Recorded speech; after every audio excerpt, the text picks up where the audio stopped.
So, ito guys, nandito kami. On board na kami rito. So, yan yung mga katabing cruise dyan.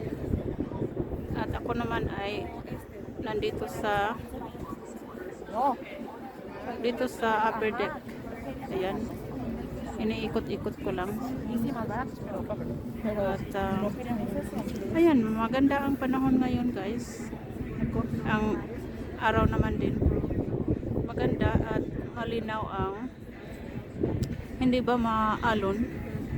So yan, sana naman ay ma-enjoy namin o ma-enjoy ko ang pag cruise ride ko dito ngayon habang naman ay nakagala dito sa Manhattan.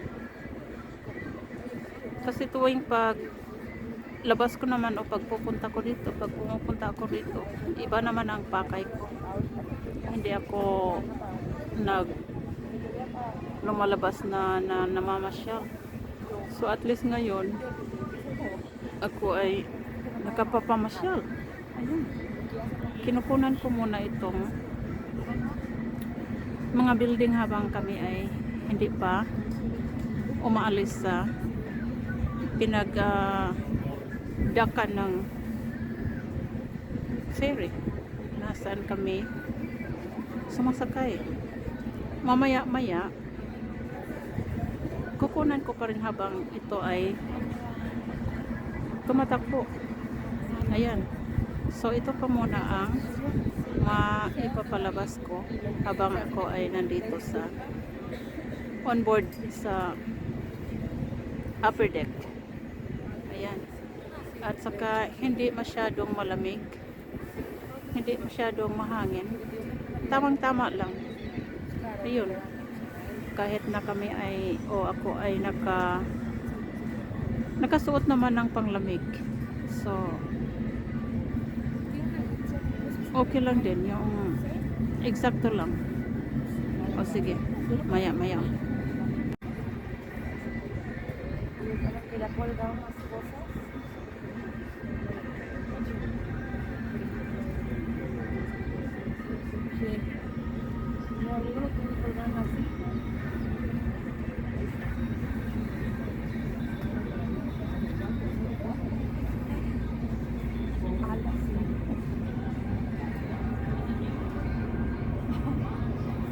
So, how do you sail around? Well, it's an island. The other name for it is New York County. Not really so long ago, only what was on the island of Manhattan was considered to be in New York City. That's why it's called New York County. Effective as a result of the September 1897 primary, it takes place January 1st, 1898. Brooklyn, a separate city at the time, till then. The others, towns, villages, communities, areas, however they identify, but loosely. Brooklyn, Queens, the Bronx, Staten Island gave up their independence to join the Corporation of the City of Greater New York. Did you know when you say New York City, you're actually abbreviated? Legally, the name of this place is the Corporation of the City of Greater New York. Go ahead and say New York City, we'll know which one you mean. But all that perhaps explains why we do New Year's Eve so big and so well. It's kind of our birthday. The Corporation of the City of Greater New York. Manhattan known as New York County as a result. Welcome to the smallest county in the United States.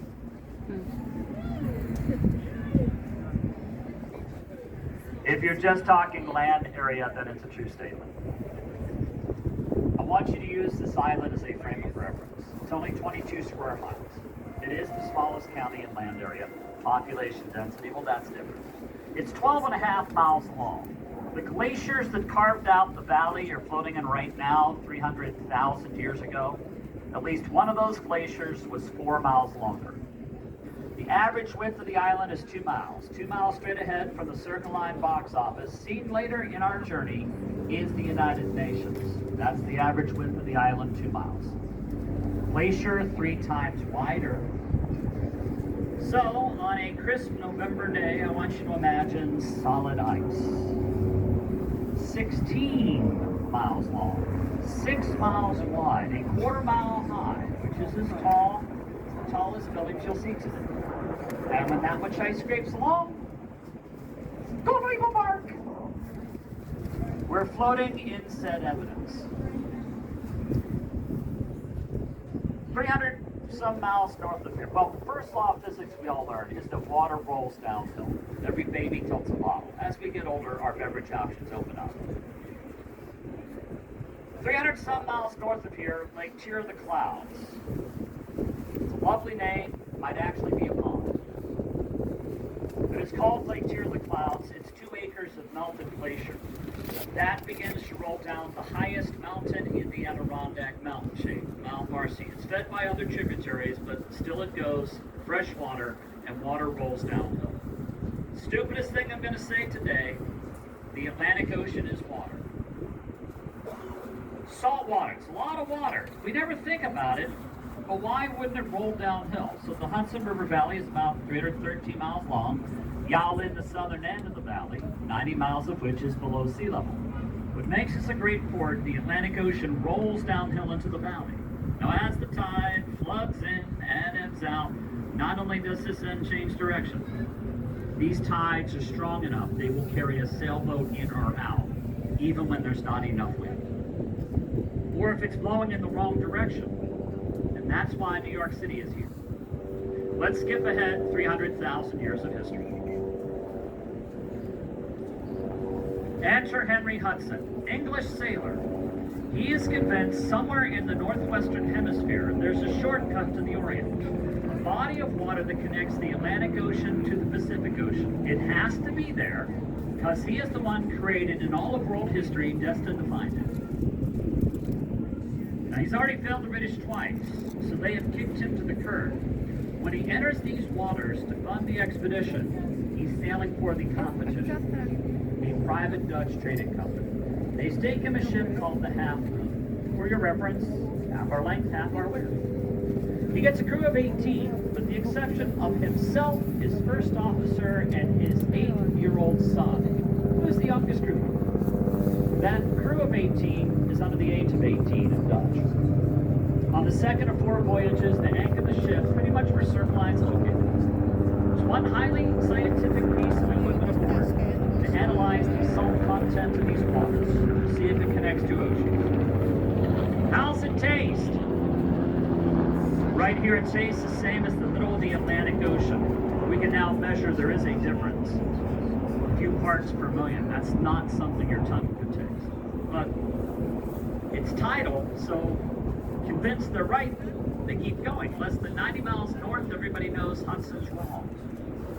Water sweeter, tide weaker, ship runs aground. No shortcut.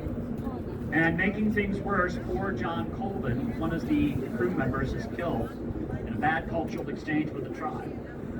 According to the terms of the contract, the potential penalty clause for the captain doing both things, death. So he's not on voyage 3. The crew was over here making the charts. He's back at the home office with his life on the line. What he said in his defense, saved at that time, made voyage